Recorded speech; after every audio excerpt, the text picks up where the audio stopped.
54 करोड़ की लागत से तैयार हुआ रांची का वेंडर मार्केट मेंटेनेंस के अभाव में खराब हो रहा है। रांची के प्राइम लोकेशन पर बनी 4 मंजिला वेंडर मार्केट 2018 में बनकर तैयार हुई और वेंडरों को सुपुर्द किया गया, लेकिन 2 साल के अंदर ही वेंडर मार्केट की हालत खराब हो गई।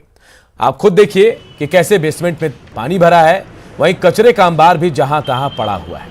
वेंडर मार्केट के दुकानदारों का कहना है कि पहले एजेंसियों के जिम्मे साफ सफाई थी तो स्थिति अच्छी थी, लेकिन जब से निगम के हाथों में साफ सफाई की व्यवस्था गई है तब से इसकी स्थिति और खस्ताहाल हो गई है। होती है बाकी ऊपर ऊपर होता है, नीचे पूरा सफाई वफाई नहीं होता है। मतलब साफ सफाई ढंग से नहीं हो रहा है। तो यहाँ पे मतलब क्या होना चाहिए साफ सफाई? जो कंपनी लिया था तो कंपनी पूरा सफाई करता था, पोछा वोछा सब लगाता था। कंपनी का पैसा नहीं मिलने के कारण वो अपना कंपनी हट गया और फिर निगम से कर्मचारी आए तो बढ़िया साफ सुथरा नहीं कर रहे हैं। अब साफ सफाई थोड़ा सा नहीं हो रहा है, तो अब क्या होगा, टेंडर अब नगर निगम जानेगा, वो सब हम लोग का तो बस के नहीं है, सब सरकार का बस में है। हम लोग कुछ भी बस में नहीं है। इतना बार बोला गया है तो सब व्यवस्था हो रहा है, टाइम लगेगा अभी थोड़ा सा। आज पूरे ईस्टर्न जोन का सबसे सुंदर नगर निगम का भवन भी बन रहा है। अब 2 अच्छी बिल्डिंग अगल बगल में नगर निगम की बनी हुई, तो आज ही मैंने नगर आयुक्त से कहा है कि आप तुरंत इन दोनों भवनों का रखरखाव और सुरक्षा कैसे अच्छी तरह से हो उसको सुनिश्चित करें, क्योंकि हम लोगों ने समंडालय की बिल्डिंग देखी है, क्या स्थिति थी। इतना सुंदर बना था, जब बना था तो लोग देखने आते थे कि हर एक ग्लास की बिल्डिंग को देखने जा रहे हैं।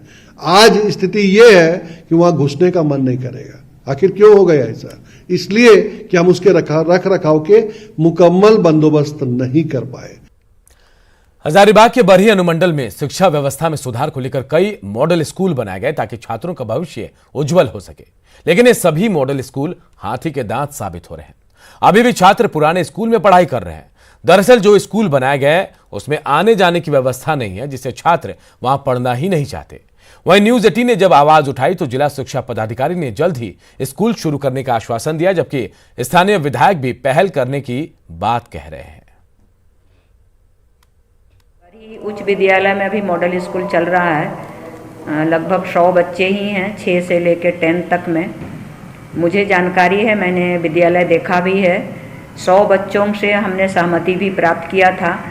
अभी बच्चे उस जगह में जाने के लिए तैयार नहीं हैं, क्योंकि थोड़ा दूर तो है और दूरी होने के साथ साथ आने जाने में भी थोड़ा वीरान लगता है। फिर भी चूँकि सरकारी भवन है, हम लोग एक प्रयास में हैं, जल्द ही उसको हैंडओवर ले करके लॉकडाउन के बाद विद्यालय को हम लोग वहाँ शिफ्ट करने का प्रयास करेंगे। हमारे संज्ञान में है और हम चाहेंगे कि निश्चित तौर पे इस पर पहल कर करके माननीय शिक्षा मंत्री जी के पहल से, अभी तो शिक्षा मंत्री जी की तबीयत ठीक नहीं है, लेकिन माननीय मुख्यमंत्री जी के पास विभाग आ गया है। मैं इसको संज्ञान में लेकर के माननीय मुख्यमंत्री जी से कह करके उस विद्यालय को चालू करवाऊंगा और निकट भविष्य में चालू करवा दूंगा। मैं रांची विश्वविद्यालय एकेडमिक काउंसिल की आज बैठक हुई। कुलपति रमेश कुमार पांडे की अध्यक्षता में हुई इस बैठक में पत्रकारिता, बीएड और योग में पीएचडी शुरू करने सहित 14 एजेंडों पर चर्चा हुई। लॉ और योग के सिलेबस में बदलाव करने की सहमति बनी है। कुलपति रमेश पांडे ने कहा कि विश्वविद्यालय छात्रों की सुविधा को ध्यान में रखकर निर्णय ले रही है, जिससे आगे उन्हें कोई कठिनाई ना हो। मुख्य जो बातें हैं कि कोविड के तहत यूजीसी के जो गाइडलाइन हमें मिले हैं उनका हम लोग अक्षरशः पालन करें और हमारे पाठ्यक्रमों को समय समय पर इम्प्रूव करना आवश्यक है।